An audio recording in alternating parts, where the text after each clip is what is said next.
warahmatullahi wabarakatuh.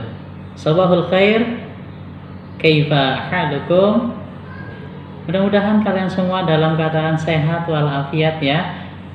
Ketemu lagi hari ini dengan Ustadz Riki. Pelajaran hari ini adalah Tarikh Islam ya. Persiapkan buku kalian, sudah siap ya? Oke. Sebelum kita mulai pembelajaran hari ini, alangkah baiknya mari kita membaca basmalah bersama-sama. Bismillahirrahmanirrahim. Baik anak-anakku semuanya, bagaimana nih di rumah? Sehat semuanya ya? Alhamdulillah. Pekan lalu untuk pelajaran tarikhnya adalah yaitu, ada yang masih ingat tentang apa? Tentang, betul sekali, tentang perang Mu'tah ya, perang Mu'tah. Hari ini kita akan membahas perang Tabuk ya. Hari ini kita akan membahas perang Tabuk. Mungkin di antara kalian ada yang bertanya-tanya, Ustadz, kenapa sih kemudian di dalam Islam banyak sekali perang? Apakah kemudian Islam mengajarkan peperangan? Apakah Islam mengajarkan bermusuhan? Ini yang harus kalian ingat, bahwa semua peperangan dalam Islam itu tidak ada satupun peperangan yang dimulai oleh umat Islam ya. Sekali lagi, semua peperangan dalam Islam tidak ada satupun peperangan yang dimulai oleh umat Islam. Semua peperangan yang terjadi itu dimulai oleh orang-orang kafir ya. Semua peperangan yang terjadi itu dimulai oleh orang-orang kafir semuanya. Betul. Jadi umat Islam itu sifatnya adalah, hakikatnya agama Islam adalah agama yang cinta damai. Tapi kalau kemudian kita diserang, ya kita balik nyerang dong ya. Bukan kemudian kita malah mundur. Itu diperintahkan oleh Allah dalam Al-Qur'annya dulu ketika pembahasan tentang perang Badar itu ya. Jadi perlu kalian ingat bahwa Islam tidak mengajarkan peperangan, tetapi semua peperangan yang terjadi dalam Islam itu adalah karena dimulai oleh orang-orang kafir. Yang mendahului peperangan adalah orang-orang kafir. Maka kita harus bertahan atau kemudian harus balik menyerang. Hari ini kita akan bahas perang Tabuk. Perang Tabuk ini masih ada lanjutannya dengan perang Mu'tah kemarin. Perang Tabuk ini adalah perang bersama orang-orang Romawi, di mana pasukan Islam di situ disebutkan bahwa jumlahnya kurang lebih 30.000. Ya.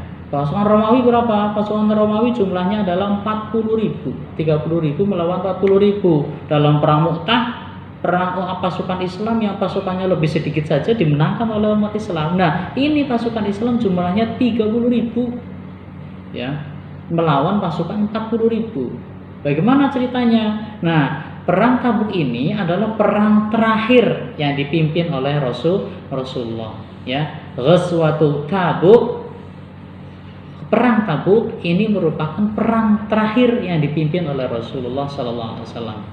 Meskipun nanti dalam ceritanya bahwa perang Tabuk ini tidak sampai terjadi peperangan. Bagaimana, kenapa tidak sampai terjadi peperangan? Kita lihat ceritanya berikut ini.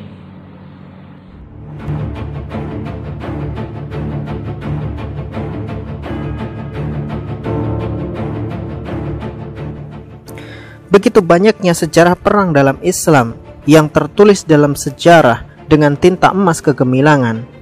Perang dalam Islam bukan berarti Islam adalah agama yang suka dengan peperangan.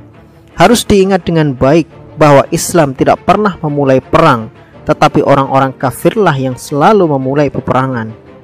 Perang dalam Islam adalah perjuangan membela diri dan mempertahankan kesucian agama Islam, serta melawan tantangan dari musuh-musuh Islam yang berusaha menghancurkan Islam.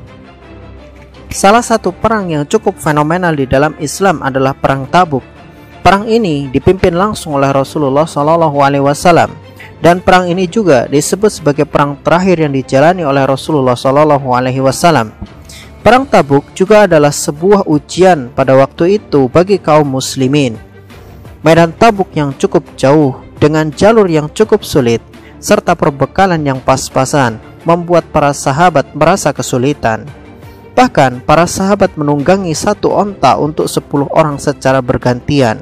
Maka pasukan ini pun dikenal sebagai Jaishul Usroh, yaitu pasukan dalam keadaan sulit.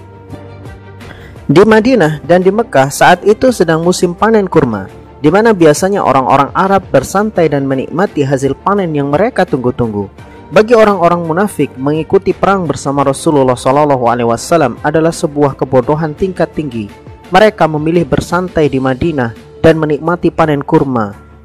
Mungkin sambil minum susu hangat, suasana pun terasa nikmat. Tapi bagi mereka, orang-orang yang memiliki iman di hati mereka, godaan panen kurma tidak akan mampu mengalahkan keteguhan iman mereka.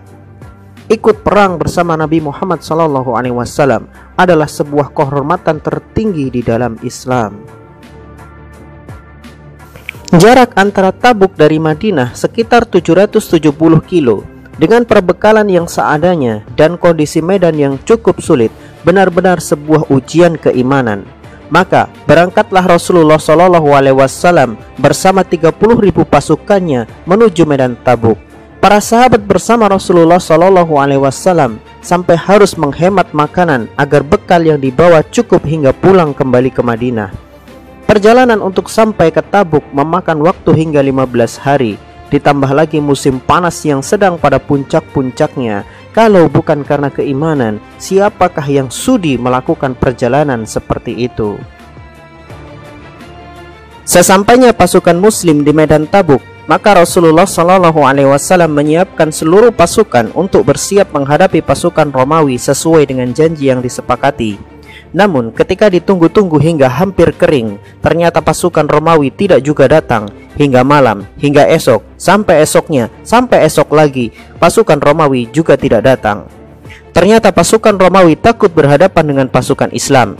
Pasukan Romawi yang berjumlah 40.000 personel itu lebih memilih bersembunyi di dalam benteng sambil bersantai ketimbang menghadapi pasukan Islam.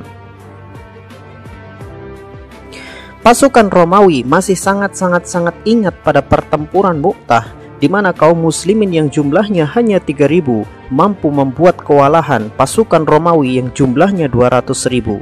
Apalagi saat ini pasukan Islam berjumlah 30.000 dan pasukan Romawi berjumlah 40.000. Itu sama seperti ulo moroning gede, seperti ular yang datang untuk dipukul pakai tongkat.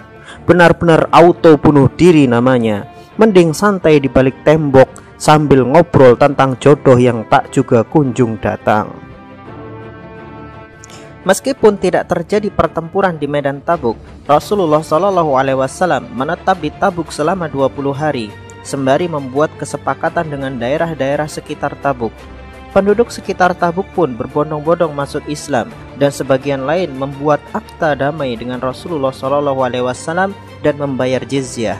Mereka sadar meskipun tidak terjadi perang, pada hakikatnya pasukan Romawi telah kalah oleh pasukan Islam.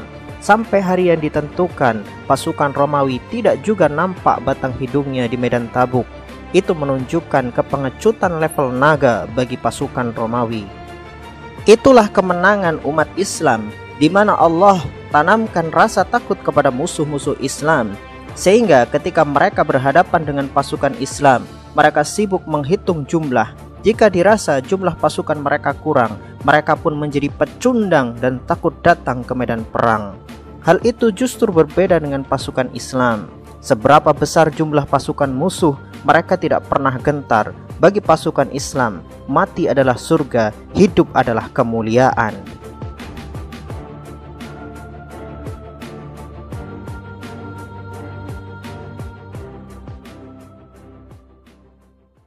Ya, sudah dilihat ceritanya tadi, didengarkan dengan baik ya. Begitulah perang Tabuk, bahwa setelah itu bahwa ketika umat Islam membawa 30.000 pasukan, ternyata tidak sampai terjadi peperangan. Itu kalian sudah tahu tadi alasannya ya. Sampai kemudian mereka bersembunyi di balik benteng dan lain sebagainya. Kemudian untuk selanjutnya anak-anakku semuanya, kalian nanti kerjakan di halaman 37 dan 39. 37 dan 39. Itu nanti kalian kerjakan, hasilnya kalian foto lalu kirim ke Google Classroom ya. Oke. Pesan terakhir dari Ustadz Biki, mumpung hari ini hari Jumat, hari ini juga 2 Oktober ya. Hari ini 2 Oktober betul ya. 2 Oktober adalah hari batik, makanya Ustadz pakai batik nih. Ya.